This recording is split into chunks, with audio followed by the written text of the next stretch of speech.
Call for Help Film School Week, and today Chris Breen from Macworld Magazine is here to show you how to use your computer to add music and sound effects to your home movies. Now you see how important audio is. And we can actually use the computer to edit audio. Yes, you can indeed. How important is it to get the right audio with the right video?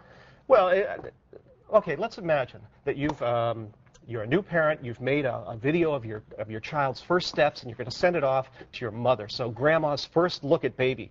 Now imagine you accompany that with an AC/DC track.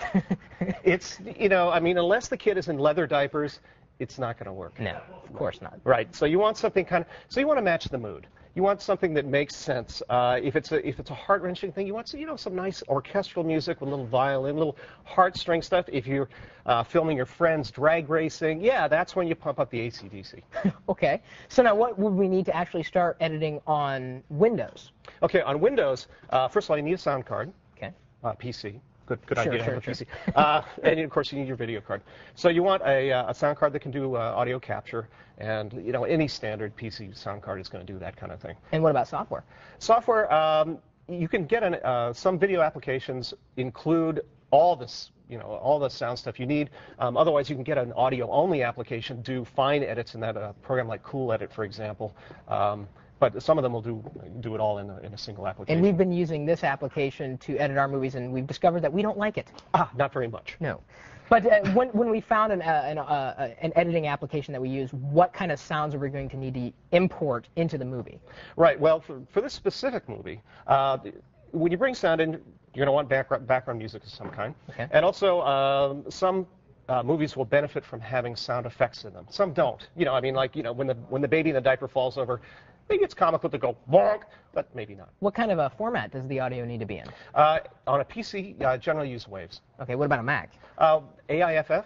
You can also use wave on there, but generally AIFF for Mac, wave for PC. Okay, so we've got the short film loaded in here. Could you step us through the process of adding sound? Yeah, I'll show you how I did it. Okay. We've got everything set up on the screen here. This long line right here, that's our soundtrack. Okay. Now, the blue line right there. there. The blue line right there. Okay. Now, I understand that you've made a kind of a silent film, and what we decided to do with that to match the mood, rather than have AC/DC in there, we have picked out some public domain music that has kind of a honky-tonk piano that goes with silent films. You'll notice that this sound file is a little long. Our video clip ends here. So what we're going to do is we're going to just drag this thing over here. Oh, that's nice. So it's a nice thing about sound. You just like video, you just kind of drag it to make it fit. So these other segments down here, these are our sound effects. And it's simple enough. We just go up here to the top. I have some of these files on the desktop, and you just pull them and drag them down into the various timelines. Okay, so now what kind of tips do we need to keep in mind when we're adding sounds, beyond matching the mood? Right. Well, one thing is garbage in, garbage out. It's the same thing with video. If your source material is lousy, it's not going to be a good idea. So if you're recording sounds on your own, use a decent quality microphone. If you're doing narration tracks, don't talk into your camcorder. Use a lapel mic. Use a handheld mic of some kind. Other things you want to do is check your levels.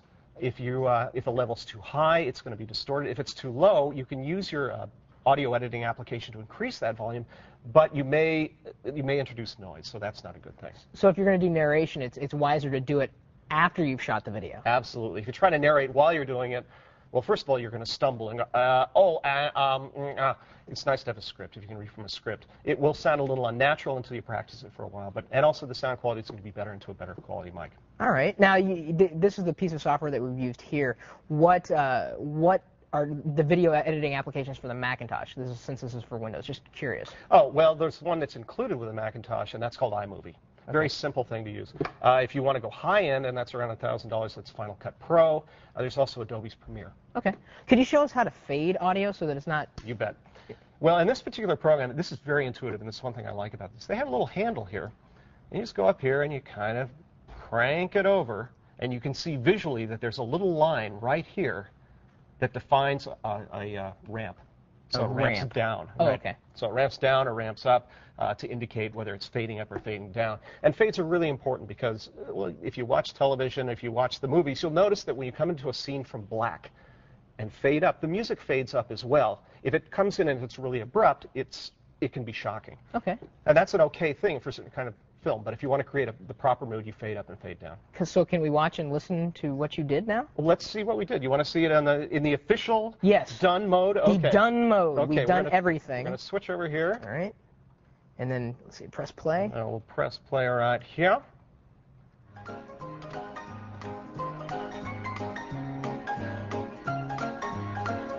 Huh.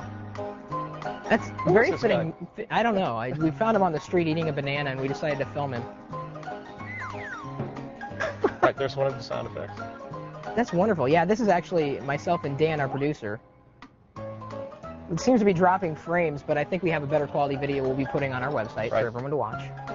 This is very fitting music. Great sound effect, too, Chris. So it makes all the difference. Having those sound effects in there makes the piece really work. Yeah, it does. And then, of course, you could export the video. This looks like it was AVI or Windows Media, and you could do QuickTime as well. QuickTime as well. Wow, absolutely wonderful. Chris, thank you. You bet. Once again for helping out with our movie. Oh, and sure. Everyone who has seen the silent version I know has liked it, and we'll put this official one with the sound on our website, so be sure to swing by there. TechTV.com/call4help, where we also have an incredible resource chock full of everything you needed to know about making your own movies. And be sure to check out Chris's book, Mac 911, for tips and tricks no Mac user should be without. And I'm becoming a Mac user real quick, too. I'm not switching over. No, I'm just trying to expanding my horizons is the way I call it. So I will actually need your book here real soon. Love you. Thanks again, Chris. You bet. And you